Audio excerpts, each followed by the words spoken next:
Hello, I'm here with Dr. Bunte.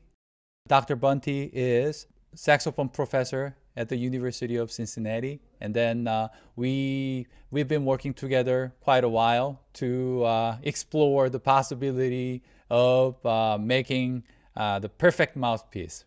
Here, I want to ask a couple of questions in terms of technical background and how you finish up the mouthpiece, and then how it works as compared to other mouthpieces, and then what's your take on the kind of the outcomes of the mouthpieces and so on. Sure. So, as Dr. Joe says, I've been teaching at the University of Cincinnati College Conservatory of Music for 15 years now, and about the time I got that job, I, like many professional saxophonists, became very frustrated with the inconsistency in the mouthpieces that we all buy at the music store or over the internet. And so I started to drive up to Springfield, Ohio, to have my mouthpieces worked on by Eric Greifenhagen, who's at the time was the main mouthpiece producer for Morgan Mouthpieces and also Mouthpiece Guys. He's one of the two guys who does all the refacing, and now he's part of Mouthpiece Cafe. Anyway, so I would drive up there and he would work on my mouthpieces, and I was very inquisitive, and I said, well, what are you doing? Why are you doing that? Why you do that instead of this? Why do you? And he was very patient with me and explained. And then after about 6 months or a year, I started to say different stuff. I started to say, hey, can I just learn how to do this? And so I would drive up and he would show me how to do certain things and an entire lesson on this product or this product. And so over the last 15 years, I started to make my own mouthpieces and develop my own techniques. And so, although there's only so many ways you can do this stuff, I have my own way of doing things. And so when Jen approached me about the idea of making a mouthpiece, I already had a mouthpiece that I've been working on for a long time, although the way I had been finishing it is very different than the way he wanted me to finish it. He wants, this idea of a hybrid mouthpiece is really fascinating and interesting. Something that's not like a traditional Meyer, and it's halfway between a Meyer and a high baffle mouthpiece that's so unstable and hard to play, to where maybe you could get the benefits of both. That's very interesting to me. And so we've been working on developing this idea of something that can be played more for jazz too, but for jazz and maybe pop music and church music and all some kinds of fun stuff. Right, So that's exactly how I felt when I first received and then tested it out, the sample and then the first batches and so on.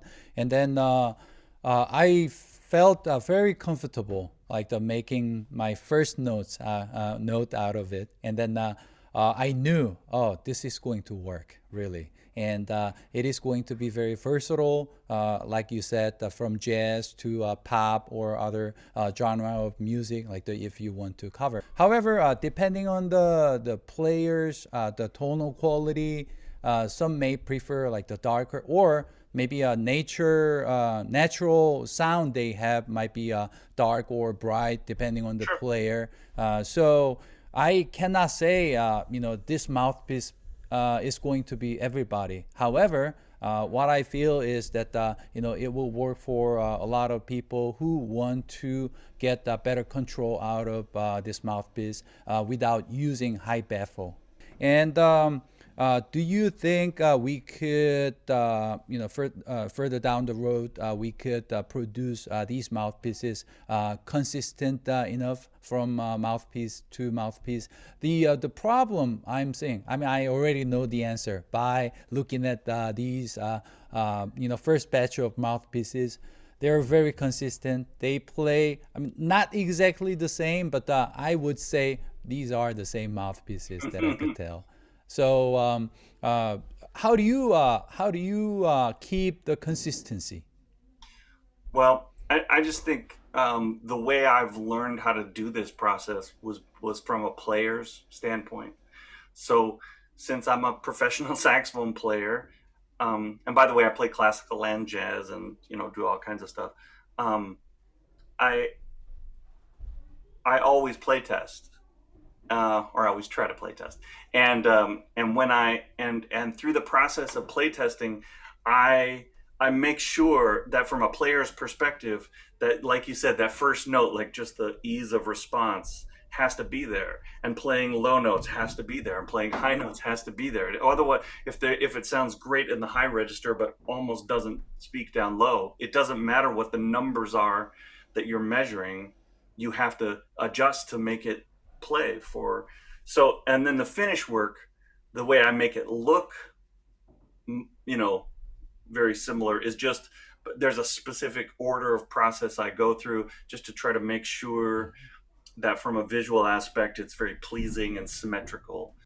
Well, good. I think we're onto something very interesting, because this is, this mouthpiece is not like a Dukoff, and it's not like a Meyer, and it's very tricky. I was trying to think of other mouthpieces in this, maybe this category, and I can't really think of anything that exactly matches this kind of thing. So I don't know. I'm interested in this project. I'm hoping maybe other players will like them too. I hope so too. All right. Do you have any helpful tips for a lot of players out there? Sure. You have a lot of students, and then Sure. I guess you must have helpful tips. Sure. You gotta give something. Sure. So the one thing that I encounter, whether I'm teaching a beginner in jazz or a beginner in classical, or the weekend warrior type player, and is that it all comes down to the control of where the lip touches the reed. So I'm just going to give you a couple tips to think about if you want to be a jazz player, and the mouthpiece we're making is for that side of things, jazz and pop. Hmm. So it's very important to remember that this is different than a classical embouchure, and different than a clarinet embouchure. And I know you have a clarinet background. So the jazz embouchure has a soft cushion. This part is soft. So the exercise that I have my students do is to play from like their normal position and pull their jaw back and make it more subtone, we call it. And the idea is that we all find our perfect spot between hardtone and subtone. This exercise, when I learned this, I didn't learn this until I got to college, transformed me as a player. This is true. It may seem simple, but this will help everybody. So the idea is you go from hardtone to subtone.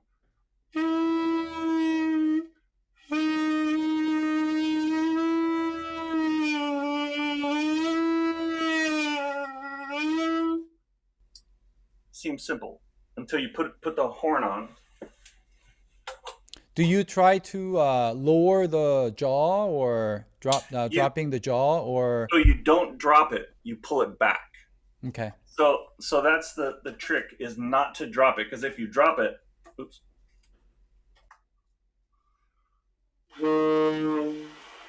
it disappears. But if you pull it back,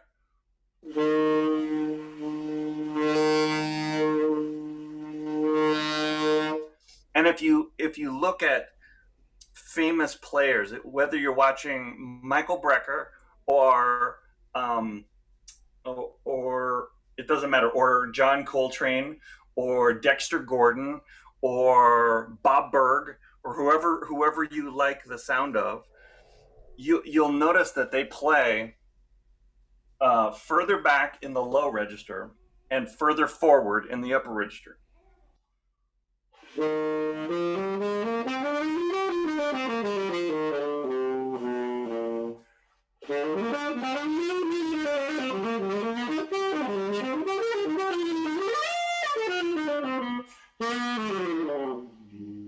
So as you're playing lower, you notice my jaw moving back and forth all the time, right? Mm-hmm. Mm-hmm. So as you, so what you have to practice is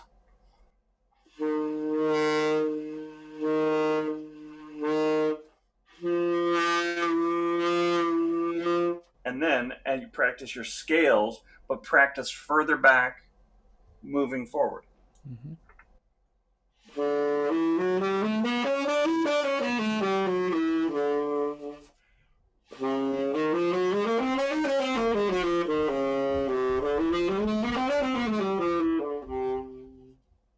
Does that make sense? Yeah, definitely. I gotta try that out tonight.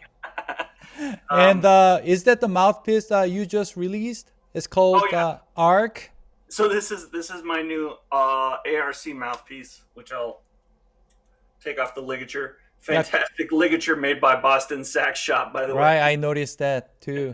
Yeah, by the way, congratulations on the new release of your mouthpiece. Oh, thank you very much. This is an interesting project. So anyway, if you like a more traditional jazz tenor sound, it's an interesting option.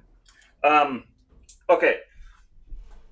Well, thank you for trusting me with this wonderful project, because I All know right. that you're a very particular person, and it's hard to trust someone else with your passion project. You know.